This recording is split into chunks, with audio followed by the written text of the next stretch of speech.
Mapagpalang hapon po sa lahat. Sa muli po, ako po si Maestro Las. Sa ngayon po ay tumatanggap po ako ng mga bagong estudyante na aking tuturuan sa aking online class. May estudyante akong halos 30 katao na magagraduate po sila sa aking online class. At ako'y natutuwa at marami akong estudyante na malugod na nakatapos sa Maestro Las online class. At sila ngayon ay isa sa mga magagaling na manggagamot at mga magagaling patungkol sa lihim na karunungan. Kaya sa mga interesado po na gustong maging estudyante ng Maestro Las, message nyo po ako sa aking messenger, Maestro Las. Dalawa lang po yan, parehas naman po active yan na Maestro Las. At ito po ay may tuition. Pag malalim na karunungan, lahat po yan ay merong kapalit na halaga.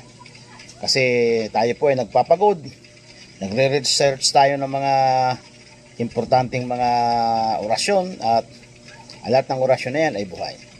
At nagarantiyahan ko kayo na lahat ng estudyante ay mga magagaling sa larangan ng panggagamot, magagaling sa larangan ng tinatawag na kaalaman. Marami nagtatanong sa akin na hindi sila nakakapagana ng orasyon. Totoo naman. Marami naman talaga hindi nakakapagana ng orasyon.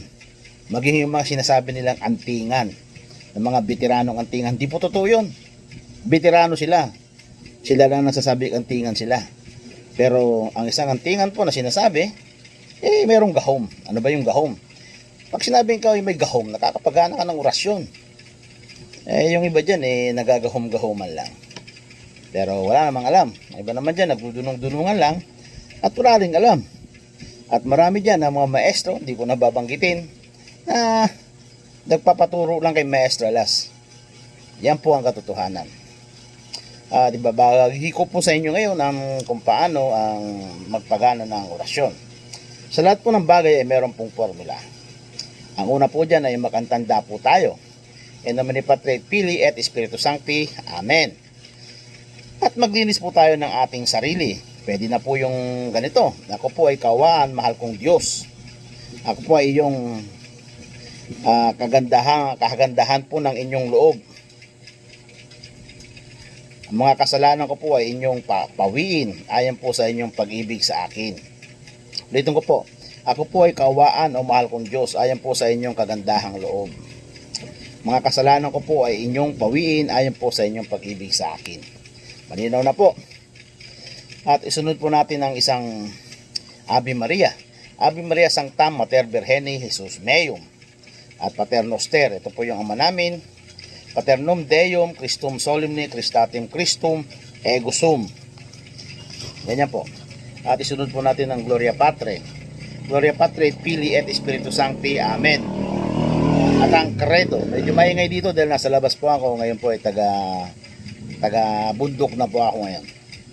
Ito po yung credo. Christatim Jesus Christi Pater Salvame. At yung magpapatupad, ara magdam magsadam, liberame salvame po. At tumawag ng kapangyarihan. Ito po yung siyam na misteryo. Kuram hum hinisim inovam belorem Chrislam wendisam, arato magsumokram dekriam. Siyam na ulit po. At isunod po natin ang pagpagana ng orasyon. Rasyonin factorum pi Christi morando, bibato beta, egosun cross. Siyam na ulit po. At ngayon po, lahat po ng orasyon na ating babanggitin ay gagana na po yan. Ganyan lang po kasimple ang pagpagana ng orasyon. Yung iba nahirapan magpagana ng orasyon dahil wala naman silang alam. May mga susi-susi pang binabanggit. Hindi nga nila alam kung paano paggamit ng susi, kung saan binabanggit. Ang alam nila may susi. Lahat po ng orasyon, ang susi po ay binanggit ko na. Kaya lahat po yan ay gagana. Pero na lang kung wala kang alam. Tulad ng sinabi ko, hindi mo alam kung paano yan paganahin. Dahil meron po yung susi.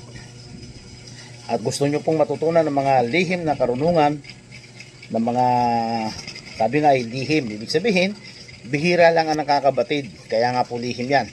Ang iba naman ay pilosopo. Lihim pala yan eh. Bakit sinisiwalat. Di po natin sinisiwalat. Ibinabahagi po natin sa tao na may kakayahan. Hindi po lahat ay tinatanggap ni Maestro Alas ng mga estudyante. Tinitingnan ko rin ayon sa inyong aura. Kasi may mga taong hindi naman para dito. Gusto nila, ngunit hindi sila tinawag para dito.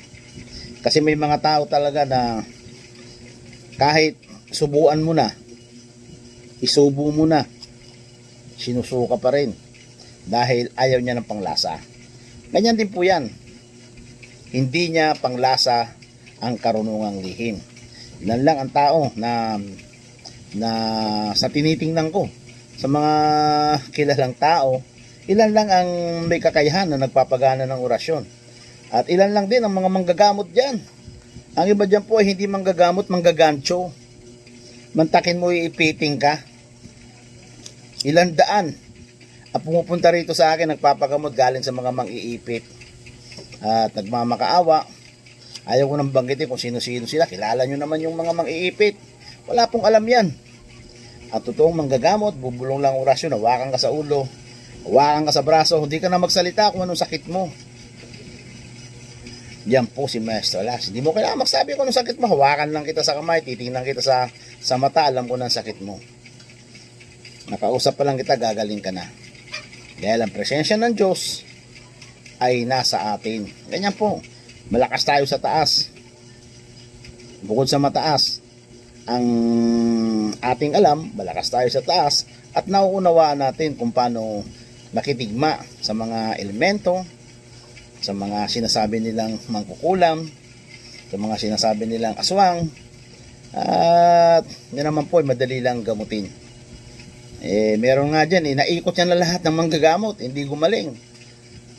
Hanggang sa nasumpungan niya si Maestro Alas, gumaling po siya. Kaya po sa mga gusto pong magpagamot, pwede po tayong sa online gumamot. At ako po ay nangihingi talaga ng kabayaran. Sabihin na natin kabayaran. Dahil kung hindi po kayo magbibigay, maubos po ang manggagamot. Kasi kahit ako, ba't ako magsasayang ng oras, ng pagod? Alam nyo ba na nababalik ka ng mga manggagamot? Mamatay din ang mga yan. Tapos ititiway nyo lang. Hintayin nyo na lang na kayo ang matiway. Yan po. Pero kung gusto nyo pong gumaling, yung iba nga dyan gumagastos pa ng milyon para gumaling. At si Maestro Alas ay hindi naman milyon ang usapan dito. 1,000 lang. Kayo po ay gagaling. Pumunta kayo sa ospital. Baka butin kayo ng 100,000, hindi pa kayo gagaling. Maestro Alas, 1,000 lang po ang pinag-usapan dito, gagaling po kayo. Sa mga kuripot po na gustong matuto na puro lang kabig, wala namang bigay. Hindi po ganun ang mundo ngayon. Nagbago na po ang mundo. Yan po ang katotohanan. Dati, ang bakal ay nasa lupa lang. Ngayon po ang bakal lumilipad na. Tandaan po natin yan, nagbago po ang mundo. Kaya po wag po kayo magtaka kung merong humingi ng kapalit sa kaalaman. Kahit sila Jose Rizal ng kapanahonan nila, pumupunta sila sa ibang dako ng mundo upang mag-aral, gumagastos po sila upang magkaroon ng kaalaman. Ngayon gusto nyo matuto, sasabihin nyo, maestro pasensya na, wala po akong salapi, pero ang itsura naman hindi naghihirap. Mas marangya pa ang buhay kaysa kay Maestro Alas. Alam po natin mga taong ayaw lang magbahagi din ng kanilang biyaya. Gusto lang sila lang ang kumukuha ng biyaya. Wag po ganun. Dahil mas mainam po ang nagbibigay kaysa sa tumatanggap. Tandaan po natin yan. Kaya kung gusto nyo po matuto, wag po kayong maging boksingero. Ang gusto pong turuan ni Maestro Alas yung mga karatista. Yung marunong magbigay, marunong magsukli ng kapalit. Di yung puro maestro, puro hingi. Subukan mo hinga ng pabor, wala na, ibabla ka na. Yan po ang buhay sa mundo. At alam nyo kung sino-sino yan. At alam nyo rin sa sarili nyo na kayo yan.